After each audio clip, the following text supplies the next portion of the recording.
Back in 1901 at Federation, Commonwealth of Australians had no official flag to fly other than the Union Jack, so Parliament set up a flag design competition. The competition was gazetted in April 1901. However, no flag was recorded as it was still to be chosen. And here's the Government Gazette announcing the flag competition 29th of April 1901. The Gazette was written as below: 1901 Competition Gazette 27. Flag competition documents. Competition guidelines.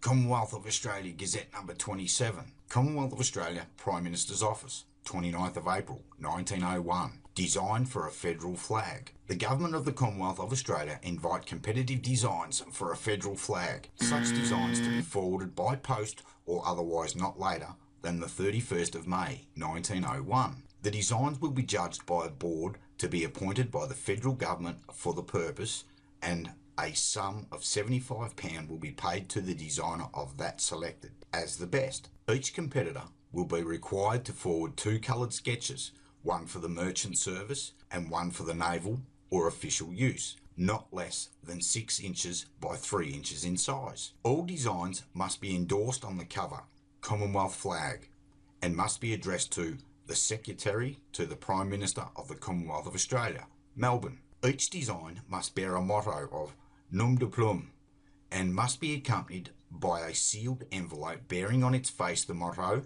or nom de plume with which the designer signed, and enclosing the name and address of the designer. The successful design will be submitted to the imperial authorities. The award of the board, however, will be final, and the prize will be given in accordance with their decision, even if the design be not accepted by the imperial authorities.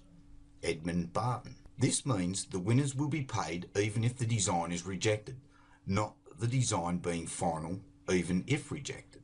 Note, right here above is yet more evidence that the people did not exactly choose the flags, a parliamentary board did. However, these people claim the people did. The board were aware it may not even be accepted, as stated above. The people submitted many designs. These entries were put on display at the Royal Exhibition Building in Melbourne, and the judges took 6 days to deliberate before reaching their conclusion. 5 almost identical entries were chosen as the winning design, and their designers shared the £200. In 2015, it would have been worth $29,142.12 prize money. They were Ivor Evans, a 14-year-old schoolboy from Melbourne; Leslie John Hawkins, a teenager apprenticed to an optician from Sydney; Egbert John Nuttall, an architect from Melbourne; Annie Dorrington, an artist from Perth; and William Stevens, a ship's officer from Auckland, New Zealand. The 5 winners received £40 each. The differences from the present flag were the 6-pointed Commonwealth star, while the components stars in the Southern Cross had different numbers of points, with more if the real star was brighter. This led to 5 stars of 9, 8, 7, 6 and 5 points respectively. Note, a simplified version of the competition winning design was submitted to the British Admiralty for entry into their Register of Flags in December 1901, and these people claim we are flying Admiralty flags. Remember this for later on in the article. Should we inform these people why all our ensigns are placed in this register? Laugh out loud. Obviously, so ships of war and everyone else can tell if you are a civilian, of course, or an official GovCo ship or yacht. Common sense. Prime Minister Edmund Barton announced in the Commonwealth Gazette that Edward VII had officially recognised the design as the flag of Australia on the 11th of February 1903, and that Gazette is provided in this article. So let's look at a few definitions from the 1901 Gazette then, before we continue. What is the definition of civil? Civil is relating to ordinary civilians and their concerns as distinct from military or ecclesiastical matters. What is the definition of civilian? A civilian is a man or woman not in the armed services or the police force. What is the definition of a merchant service? Merchant service: work as an intermediary between the bank, a man or woman or organisation wanting to receive funds, and the man or woman or organisation looking to purchase goods or services. The merchant service provider will provide businesses and individuals with the requirements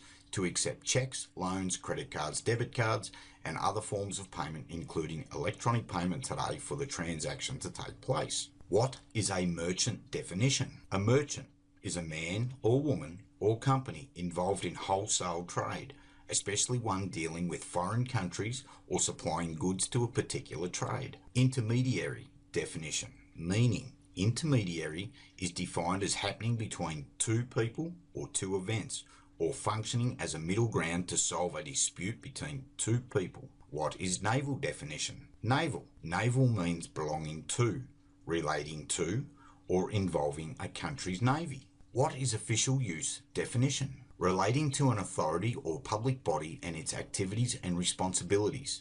The Prime Minister's official engagements. A man or woman holding public office or having official duties, especially as a representative of an organisation or government department. Office use definition is a special duty, charge or position conferred by an exercise of governmental authority and for a public purpose. A. Position of authority to exercise a public function and to receive whatever emoluments may belong to it. B. A position of responsibility or some degree of executive authority. Commerce definition. An interchange of goods or commodities, especially on a large scale between different countries. Foreign commerce, or between different parts of the same country. Domestic commerce. The activity of buying and selling, especially on a large scale, the social dealings between people. The noise and warmth of human commerce. Both Parliament and the people deal in acts of commerce. With these clear definitions, one can easily ascertain what civil, merchant, official, and all these other terms mean.